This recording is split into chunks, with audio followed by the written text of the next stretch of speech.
இந்த சமூகம் கபருடைய வேதனையை கொண்டு சோதிக்கப்படும். அல்லாஹ்வுடைய தூதர் சொன்னார்கள், கபருடைய வேதனையை நீங்கள் கேட்க வேண்டும் என்று அல்லாஹ்விடத்திலே பிரார்த்தனை செய்ய நாடுகிறேன். நான் செய்து அல்லாஹ் ஏற்றுக்கொண்டால் அந்த கபருடைய வேதனையை நீங்கள் கேட்டால் எந்த ஒரு ஜனாசாவையும் கபரிலே அடக்கம் செய்ய மாட்டீர்கள் என்பதை பயப்படுகிறேன். யா அல்லாஹ், கபருடைய வேதனையை நீங்கள் கேட்க வேண்டும் என்று அல்லாஹ்விடத்திலே பிரார்த்தனை செய்ய நாடுகிறேன். நான் செய்து அல்லாஹ் ஏற்றுக்கொண்டால் எந்த ஒரு ஜனாசாவையும் கபரின் அருகில் கூட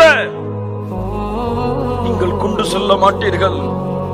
தஅவது பில்லாஹி மின் அஸாபில் கபர். முஹம்மது ரசூலுல்லாஹ் ஸல்லல்லாஹு அலைஹி வஸல்லம் சொன்னார்கள், கபருடைய வேதனையில் இருந்து அல்லாஹ்விடத்திலே பாவ மன்னிப்பை, பாதுகாப்பை தேடுங்கள். நஊது பில்லாஹி மின் அஸாபில் கபர். யா அல்லாஹ், எங்களை கபருடைய வேதனையில் இருந்து பாதுகாத்து விடு. சஹாபாக்கள் கேட்டார்கள், மறுபடியும் சொன்னார்கள், தஅவது மின் அஸாபில் கபர்.